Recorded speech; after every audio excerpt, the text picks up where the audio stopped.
Hey, old school gamers. This is my second audio recorded for this YouTube entry because today I put the old in grumpy old GMs, and I guess I had like an Alzheimer's dementia moment or something because I referred to Peter Parker's Uncle Ben more like Luke Skywalker's Uncle Owen. So this is take two to fix that. We are in our series that I introduced last time, and today's part one on what does old school gaming even mean. So, a lesson from Peter Parker, or really for Peter Parker from Uncle Ben. With great power comes great responsibility, Peter. Uncle Ben's sage advice to his nephew encapsulates one of the aspects of old school gaming that WotC left behind years ago. This idea first came to me in 2016 when a friend of mine showed up to a game with a huge tote of vintage game books that he had acquired that day from some sort of garage sale or something. The first item I picked up was a 1980s D&D Master Set module. One of the important chapters of that quest involved a war, a mass combat between two navies of flying ships among the stars. Fantasy flying ships, not sci-fi flying ships. Such a thing that would about 10 years later be called Spelljammer. But Spelljammer was like late 80s, early 90s, and the D&D's Master Set modules were like early 80s. But in this module, the player characters were the admirals in charge of the navies.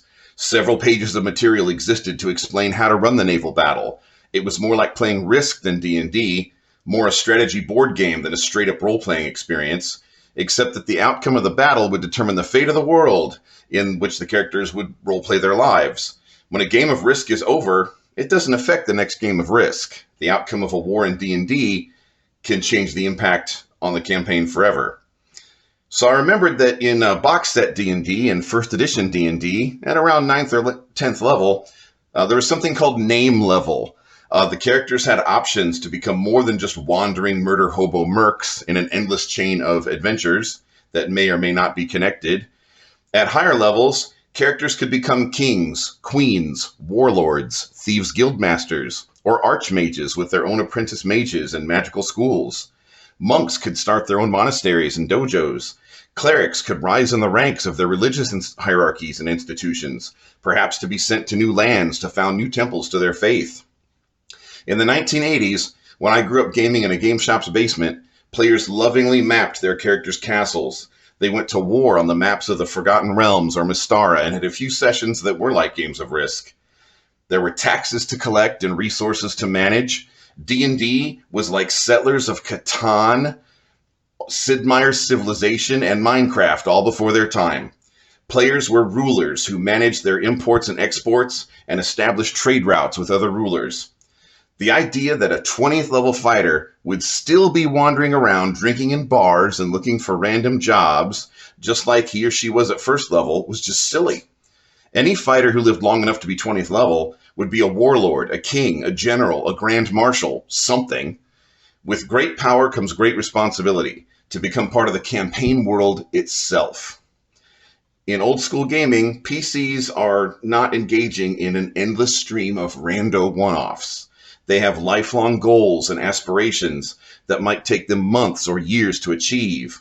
And along the way, they will make a ton of memories with their friends. And that sense of achievement when they achieve, their character achieves the goals, their life goals. It's just amazing.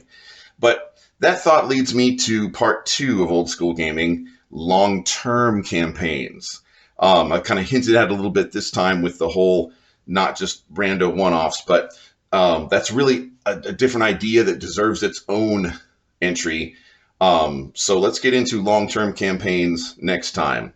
So, what do you think in terms of with great power comes great responsibility and how that applies to old school gaming, the feel of old school gaming, the style of old school gaming? I mean, would your 20th level character still be wandering around the world just, drinking in bars and looking for rando adventures? Or would they have, by the time they're 20th level, would they have become woven into the campaign world? When you look at people in real life, whether it's modern real life or historical real life, as people rise through the ranks of whatever society or organization they belong to, they, officers rise in the military, people who attain wealth, they move to bigger neighborhoods, they build bigger houses, they start businesses, they launch companies, if you look at religions like Catholicism, there's these people called saints. They're not just your run-of-the-mill Catholic, they were a saint. So as people rise, they become part of the world. They become part of the fabric of society, whether it's the real world or the game world. So it just, when I look, and here's where the grumpy old GM comes out with his rant this week or today, this is where I look at the young whippersnappers just going from rando adventure to rando adventure to rando adventure and not even sticking with the character. So I don't know. It's whereas we used to play back in my day, we used to play the same character for years. But we'll get into that next time. What happens with the long-term campaign? All right.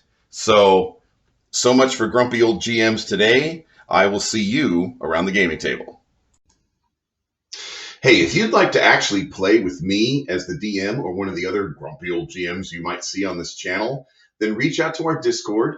If you're seeing this on YouTube, it'll be in the comments down below.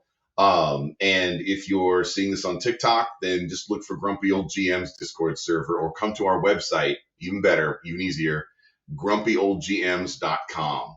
And if there's space at our tables, then, because I'm an actual real person, not one of these AI GMs that apparently D&D Beyond is supposed to be getting. Since I'm actually a real person, I only have so many nights and so many spaces at the table. But I keep the website pretty updated as to whether there's room at a table. So if you think about gaming with us, check out grumpyoldgms.com. All right, we will see you around the gaming table.